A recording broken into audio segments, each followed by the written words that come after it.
예수님, 오늘은 5월 27일 부활 제6주간 금요일입니다. 부활 제6주간 수요일이었던 그제가 부활 후 제40일로서 주님의 승천을 기념하는 날이었습니다. 승천 후 제3일인 오늘 복음에서 예수님께서는 여자가 해산할 때의 진통을 겪지만 아이를 낳으면 그 기쁨으로 고통을 잊어버리는 이치를 비유하여 십자가의 고통이 괴로울 것이나 부활의 기쁨이 이를 능가하리라는 가르침으로 사도들을 준비시키셨습니다.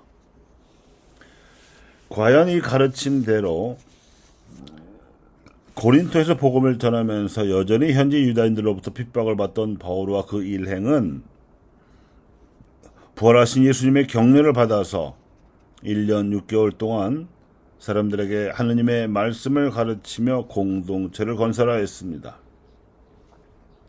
그가 들은 메시지는 두려워하지 마라. 잠자코 있지 말고 계속 말하여라. 내가 너와 함께 있다. 아무도 너에게 손을 대어 해치지 못할 것이라는 말씀이었습니다. 이렇게 하여 사도 바울의 선교 여행에서 가장 오랫동안이나 선교한 에베소에 비하면 꼭 절반가량의 기간과 노력을 고린토에 들인 셈이었는데, 이는 그의 선교 구상에서 소아시아와 그리스가 차지하고 있는 비중을 어림잡아 2대1로 나타낸다고 할 것이고, 더 근본적으로는 부활하신 예수님께서 지니신 섭리적 구상에 따른 결과이기도 합니다. 예수 부활 같은 신적 메시지는 다만 고백되는 것으로 충분하지 않고 그에 담긴 가치가 실현되어야 하는데, 이를 위해서 사도 바울은 고린토에서도 또 에베소에서도 큰 공동체를 세웠으며 로마의 복음화와 더 나아가서 유럽 대륙의 복음화 과업이 이렇게 하여 준비되었습니다.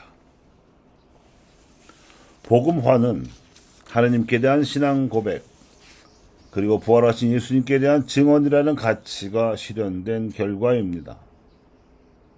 바오로와 그 일행이 신앙과 증언의 가치를 실현하기 위해서 치루했던 희생이 컸고, 그 희생은 온갖 노력을 기울이다가 끝내 생명까지 바치는 것이었습니다.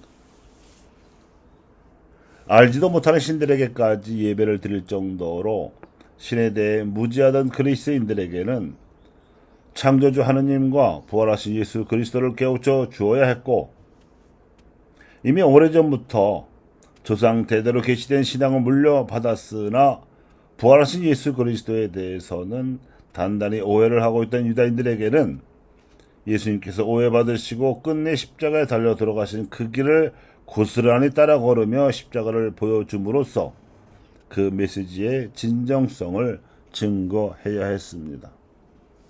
참된 영과 거짓 영을 식별해주고 참된 영을 보내주시는 올바른 신성을 증거하는 일이었습니다. 보편 초대교회에서 사도 바오로와 그 일행, 더 나아가서는 초대교회 신자들이 겪어야 했던 이 길이 한국 초대교회에서도 그대로 되풀이되었습니다. 이벽과 이승훈, 권철신과 권일신, 정약전과 정약종과 정약용 등 한국교회 초기 사도들 역시 무신론적 성리학 이데올로기의 눈이 가린 유림들과 조정에 대해서는 부활하신 예수 그리스도의 신성을 생명을 바쳐 증거하고자 했고, 무신론적 풍조에 억눌려 다신교화되어버린 전통 신권에 대해서는 참된 영은 오직 예수 그리스도와 삼위일체 하느님에게서만 오는 것이고, 나머지는 성령의 이끄심으로 조성을 공경하는 영일 뿐이므로 무분별하게 신의 이름을 붙여서는 미신으로 떨어지는 것임을 알려주었습니다. 그래서 천주교 신자들이 묵은 무부, 즉 임금도 모르고 아버지도 모르는 무리라는 터무니없는 유림적 주장에 대해서는 예수 그리스도의 하느님이야말로 대군 대부의 참 종교, 즉 임금 중의 임금이시요 큰 아버지이심을 증거하며 생명을 바쳤습니다. 또한 단군이든 또 다른 조상이든 사람을 신으로 섬기는 무속과 역술에 대해서도 냉철하게 영적으로 식별하였습니다.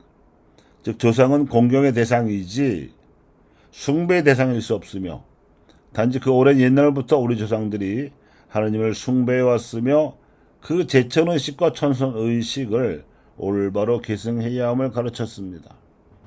이것이 한국 초대교회의 사도들과 신자들이 수행한 영적 식별 작업이었으며 올바른 신성을 증거하려던 노력이었습니다. 개인에게든 민족에게든 이보다 더 중요한 일이 없습니다. 고대 생해진 그리스인들과 유다인들의 역사적 사례와 조선시대 유대인들의 역사적 사례에서 확인되었듯이 그릇된 영에 이끌리면 마귀의 지배를 받게 되어 멸망을 초래합니다. 하지만 보편 초대교회의 희생어린 노력으로 로마의 복음화를 일으켰듯이 올바른 신성을 증거하면 한국 초대교회의 희생에서 시작된 노력도 머지않아 성령의 이끄심으로 민족 복음화의 결실을 보게 될 것입니다.